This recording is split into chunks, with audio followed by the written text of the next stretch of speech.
Beef നിരോധനത്തെ പിന്തുണച്ച സുരേഷ് ഗോപി ഗോവധ നിരോധനം കേരളത്തിൽ നിയമമായാൽ ഒരു പൌരൻ എന്ന നിലയിൽ അത് അനുസരിക്കുമെന്ന് സുരേഷ് ഗോപി പറഞ്ഞു. ഞാൻ ഒരു പൌരൻ എന്ന നിലയ്ക്ക് നിയമം എന്താണോ അനുശാസിക്കുന്നത് അത് ഞാൻ അനുസരിക്കും. അല്ല, അതൊന്നും എനിക്കറിയത്തില്ല. നടപ്പിലാക്കിയാൽ അനുസരിക്കും.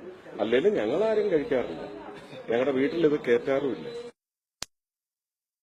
4 ദിവസം മുമ്പ് ഞാൻ ഗുരുവായൂർ അമ്പലത്തിൽ പോയിട്ട് ഒരാഴ്ചക്ക് മുമ്പ് പഞ്ചസാര വെച്ച് തുലാഭാരം നടത്തി. അതെന്റെ ഫേഷ്യൽ പാൽസി വന്നതിന് ശേഷം വിജയ് മാധവ്, അയാളുടെ അനിയത്തി നന്ദിനി, എല്ലാരും കൂടെ നേർന്നിട്ട് നടത്തിയ തുലാഭാരമാണ്.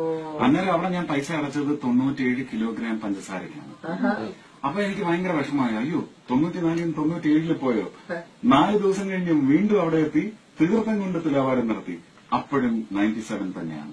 ഈ 94 കുറച്ച് താഴണമല്ലോ, അതുകൊണ്ട് കുറച്ച് കൂടുതലാവുമല്ലോ എന്തായാലും എന്ന് പറഞ്ഞതാ. അപ്പൊ അവര് ചിലപ്പം സുരേഷ് ഗോപിയല്ലേ വിഷമിപ്പിക്കേണ്ടെന്ന് വിചാരിച്ച് 99, 97 ആയിട്ട് പറഞ്ഞതാണെങ്കിൽ, അപ്പൊ ഈ ഒരു ഗ്രോത്ത് എന്ന് പറയുന്നത് ഈ നവംബർ 5ന് ഒരു ഷോയ്ക്ക് വേണ്ടി സൂറിക്കിൽ പോയിട്ട് അവിടെ ബീഫും പോർക്കും മാത്രമേ ഉള്ളൂ.